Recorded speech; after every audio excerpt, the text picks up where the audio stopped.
আসসালামু আলাইকুম। আপনারা কেমন আছেন? আমি আলহামদুলিল্লাহ ভালো আছি। আর আমার ব্লগে স্বাগতম আপনাদের। আর দেখেন শুরুতে রান্নাঘরে আজকে একটু দেরি হয়েছে ঘুম থেকে উঠতে, তাই ভাবলাম যে আগে রান্নাঘরে যাইয়া কি কি রান্না করবো সব নামাই। রান্নাঘরে আসার আগে কাপড় দিয়ে আসছি মেশিনে, তারপরে এখানে আসলাম। আর এই দেখেন ফুলকপি, আজকে তো তবেই রান্না করি আর কি। এটা কিন্তু খাইলাম হুদা। তো এই ফুলকপি ভাজি করব। আর এই তো ইলিশ মাছ নামাইছি, ইলিশ মাছ রান্না করব। মানে কিভাবে রান্না করব এখনো প্ল্যান করি নাই, শুধু বের করলাম আর কি। আর আমি তো শুরুতে তো ডিম সিদ্ধ দিব, আর এই যে আলু কাটতেছি আলু সিদ্ধ দিব, মানে ডিমের চপ আলু চপের জন্য। আর ডাল সিদ্ধ বসাই দিছি, মুসুরির ডাল। আর এই দেখেন এটা কি আপনারা চিনতে পারতেছেন নাকি? দেখেন এটা আমার সেই ফ্রোজেন করা কাঁচা আম। আজকে ভাবতেছি যেহেতু আমার ঘরে কাঁচা আম আছে, আজকে একটু ছেলেদের শরবত বানাই দিই, কাঁচা আমের জুস আর কি। তো দেখাবো আপনাদের সাথে শেয়ার করবো যদি বানাই। আর আগে কাপড়টা আমি ছাদে দিয়ে আসি, ডালটা তো বসাইলাম। এই যে দেখেন ডাল, মুসুরি ডাল বসাইলাম। আগে ছাদে যাই, তারপরে কাপড় শুকা দেই, তারপরে আইসা কাটাকাটি করি। মানে ছাদে যদি আগে কাপড়টা শুকা দেই তাহলে আমার কাজ কাম সুবিধা হয় আর কি।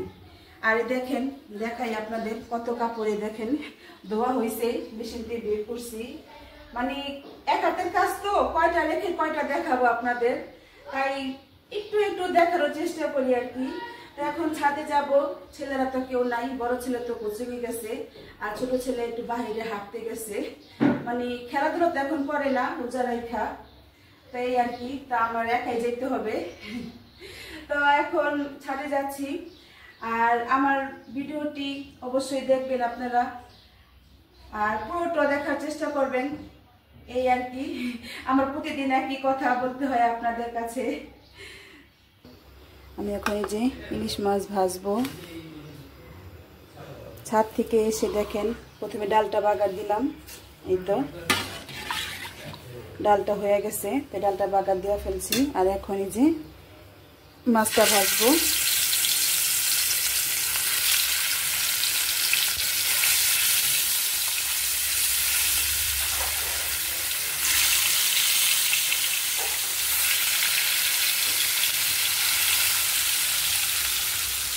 আর এই তো দেখেন আমি নিচে বসে ফুলকপি কাটতেছি, ফুলকপি ভাজি করব। আর এই তো ইলিশ মাছ দেখি, ইলিশ মাছ দেখে করি ভোনা করি, ইলিশ মাছটা পেঁয়াজ দিয়ে টমেটো দিয়ে। এই যে ইলিশ মাছ ভাজা শেষ, আর রান্না করব সেজন্য আমি এখানে মশলা কষিয়ে নিচ্ছি। আর এখানে যেটা টমেটো দিয়ে কষিয়ে নিব, তারপর একটু পানি দিয়ে মাছটা ঢেলে দিব, তো হয়ে যাবে আমার ইলিশ মাছ ভুনা। আর এখান দিয়ে তো দেখেন আমার ফুলকপি আর আলু দিয়ে ভাজি করব, সেটা কাটা শেষ। এই তো সবই কাটাকাটি করে নিছি। আর এই যে এখানে যে ইলিশ মাছে যে রান্না করতেছি, সেই মাছের মাথা আর লেজা, দেখি এটা দিয়ে একটু রান্না করব আজকে। কি রান্না করব দেখি, দেখাবো আপনাদের। ইলিশ মাছ ভুনা করা হয়ে গেছে, এই যে সুন্দর করে একটু হালকা ঝোল রাখছে। আর দেখেন কালারটা কি সুন্দর আসছে, টমেটো দিয়ে হালকা একটু ঝোল। তো আমার ইলিশ মাছ ভুনা হয়ে গেছে। আর আমি এই যে এই চুলাতে ভাজিটা দিছি, ফুলকপি দিয়ে আলু ভাজি। এদিক দিয়ে তো এটা হচ্ছে, আর আমি এদিক দিয়ে দেখেন বলছিলাম না, এই তো ইলিশ মাছের যে লেজা রাখছিলাম, তারপরে মাথা, সেগুলো দিয়ে আমি দেখেন এই যে করলা কেটে রাখছি এখানে। মানে এই যে করলা দিয়ে ওই মাছ আর কি, আমরা তো এটাকে ঘাটা বলি, ঘাটার মতো করে রান্না করব। এখন আপনারা কি বলেন জানি না, এটা শুধু আপনার মাছ দিয়েও করা যায়, ইলিশ মাছ দিয়ে। তো আমি তো এখন ইলিশ মাছ রান্না করলাম আর কি। আর আমি এখন করব এই মাছের মাথা আর লেজা দিয়ে আর কি। আমি এই তো ইলিশ মাছের মাথা আর লেজা ভালো করে কষিয়ে নিলাম মশলার ভিতরে। এই তো দেখেন এখন আমি যে করলা কেটে রাখছি এটা দিয়ে দিব। আলু দিব না, শুধু একটু করলাই দিব।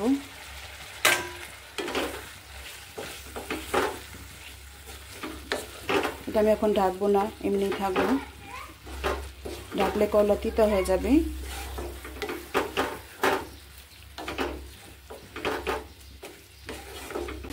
রান্না বাড়া শেষ হলো, মানে শেষ হলো বলতে শেষ পর্যায়ে। এটা দেখেন, এটা দেখো, এটা হলেই তো শেষ রান্না।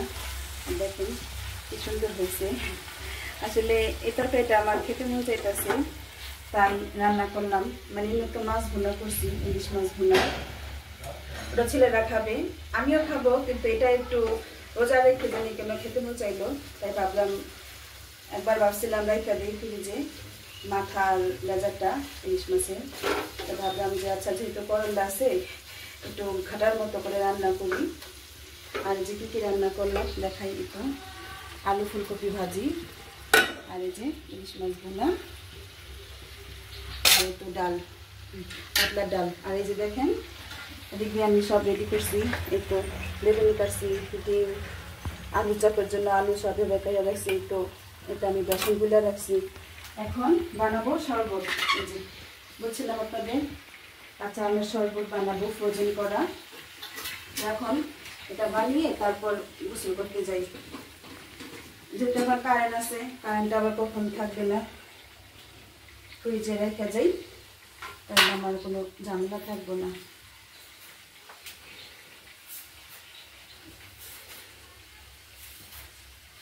যেহেতু একটু চুকাম, একটু মিষ্টিটা একটু বেশি দেওয়া লাগবো। সবই আমি একসাথে দিয়ে ব্লেন্ড করবো। এই দেখেন যে কাঁচামরিচ দিব দুইটা, বেশি না, তো ঝাল হলে ভালো লাগবো না। আর এই যে পুদিনা পাতা দিব।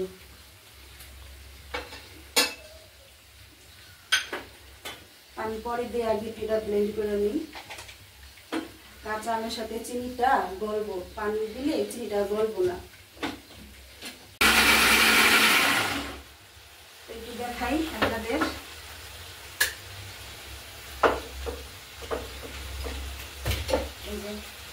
আমি এখন পানি দিই নাই, শুধু কাঁচা আম, চিনি, তারপর কাঁচামরিচ দিলাম, আর দিলাম পুদিনা পাতা আর কি। তো এখন পানি দিব,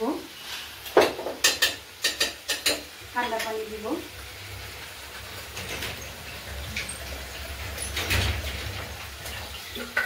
আসলে চিনিটা আমি একটু দিচ্ছি, চিনিটা যার যার ইচ্ছা অনুযায়ী দিবেন। আর এই যে এখানে কচক লবণ দিব,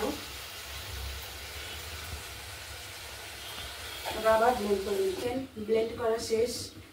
এখন একটু আমি ছেঁকে নিব। ছেঁকে নিলে তাহলে যে ইয়াগুলো থাকে, এই যে আমের, দেখেন এই যে আরেকবার ছেঁকছি, এই যে কত ইয়া বের হয়েছে। মানে অনেকে আছে ছাঁকে না আর কি, তা আমি ছাঁকি। ছাঁকলে আমের সুবারটা ওইটা বের হয়ে যায়, তাহলে জুসটা খেতে আরো মজা লাগে। এই শেষ। এখন এটা আমি ফ্রিজে রেখে রান্নাঘর থেকে এখনকার মতো চলে যাব, পরে আবার বিকালে আসবো। চলে আসলাম আবার রান্নাঘরে। তো এখন আসরের আজান দিছে, নামাজ পড়লাম, তারপরে আসলাম। এই তো এখন আমি প্রথমে যে বেগুনি ভাজবো। বিসমিল্লাহ। আজকে বেগুনি, আলুর চপ, ডিমের চপ, আর এই তো ডালের বড়া।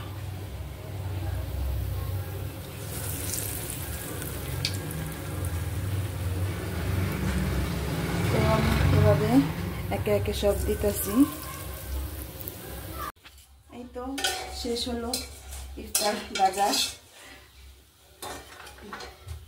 এখন টেবিলে যাবো আমরা। টেবিলে ছেলেরা বসে আছে।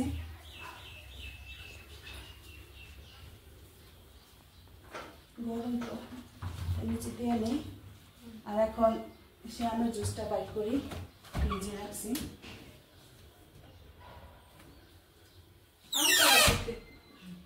যে ফ্রিজে আসছিল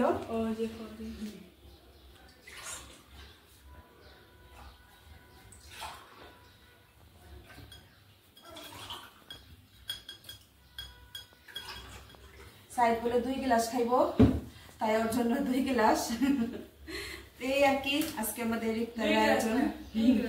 তুমি 3 গ্লাস খাই পারবা? সারাদিনই। তা আচ্ছা, আমরা তো এখন বিদায় নিব, দর্শকের কাছ থেকে নাও, তুমি বিদায় নাও। আজকে ব্লগটি ভালো লাগলে সবাই অবশ্যই লাইকটা রাখবেন, আর হাবিটা চ্যানেল ব্লগটি সাবস্ক্রাইব করবেন। আসলে আমি কোন দিন বুঝতেছি না, আমার অনেকে সাবস্ক্রাইব করে আবার জানি কেলা কাইটা দেয়, এটা দর্শক আপনারা যদি কেউ জানেন আমার একটু জানাবেন কমেন্ট করে। আমার ভিডিওটি রিচ কমে যাচ্ছে, রিস্ক কমে যাচ্ছে, আমি কদিন ভিডিও দেই নেই গা, ওটার কারণে। কিন্তু সাবস্ক্রাইব করে দেখি, কিন্তু আবার দিয়ে পরে কাইটা দেয়, এটা কেন করেন আপনারা? করলে করবেন, না করলে নাই, কিন্তু কাইটা দিবেন কেন? এটা তো অনেক দুঃখ লাগে আর কি। তো এই আর কি, আজকে আমাদের ইফতার হালকা পাতলাই, আমরা তো জানেন হালকা পাতলা ইফতারি করি, তাই এগুলো এত খাবার চায় না ছেলেরা। তো ঠিক আছে, আজকে এই পর্যন্তই রাখি। সবাই ভালো থাকবেন, সুস্থ থাকবেন, আমাদের জন্য দোয়া করবেন। আল্লাহ হাফেজ।